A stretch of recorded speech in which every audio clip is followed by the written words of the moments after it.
الله يقضيها الله. السلام عليكم ورحمة الله. حيا الله الشباب، كيف الحال؟ أسأل الله عز وجل أن يوفقني وإياكم في هذه الأيام المباركة لكل ما يحبه ويرضاه. الله أكبر الله أكبر الله أكبر، لا إله إلا الله، الله أكبر الله أكبر ولله الحمد. النبي صلى الله عليه وسلم مر على جبل في مكة يقال له جمدان، فقال صلى الله عليه وسلم: صل على محمد. قال لهم النبي صلى الله عليه وسلم: سبق المفردون سبق المفردون. فقالوا: يا رسول الله، من المفردون؟ قال: الذاكرون الله. أسأل الله عز وجل أن يوفقني وإياكم لنكون من السباقين للخيرات. النبي صلى الله عليه وسلم قال: سبق المفردون، أي الذاكرون الله عز وجل. الله عز وجل قال: اذكروني أذكركم، أي أرفع درجتكم، أي أعينكم، أي أحبكم.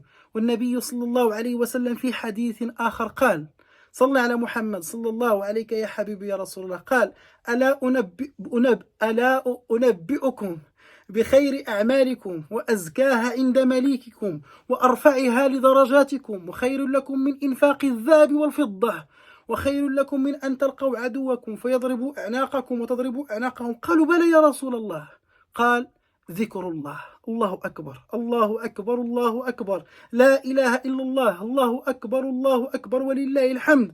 والنبي صلى الله عليه وسلم جاءه أبو ذر فقال له رضي الله عنه: يا رسول الله، ذهب أهل الدثور بالأجور، يعني الناس هم للأموال، ذهبوا بالأجور، يصلون كما نصلي ويصومون كما نصوم، ولكن لهم فضول أموالهم يتصدقون بها. فقال له النبي صلى الله عليه وسلم: صل على محمد. قال له صلى الله عليه وسلم: أوليس قد جعل الله لكم ما تصدقون به؟ أوليس قد جعل الله لكم ما تصدقون به؟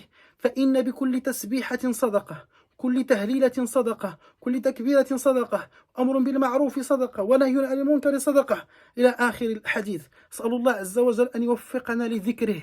ذكر الله الشباب قوة في القلب، وقوة في الجسم، قوة في الإيمان، وثبات عند المواقف. ذكر الله عز وجل هو حياة المؤمن.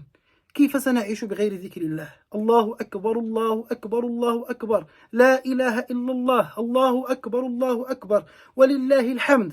النبي صلى الله عليه وسلم قال: أن أقول سبحان الله والحمد لله ولا إله إلا الله والله أكبر خير لي مما طلعت عليه الشمس. الله أكبر الله أكبر الله أكبر ولله الحمد.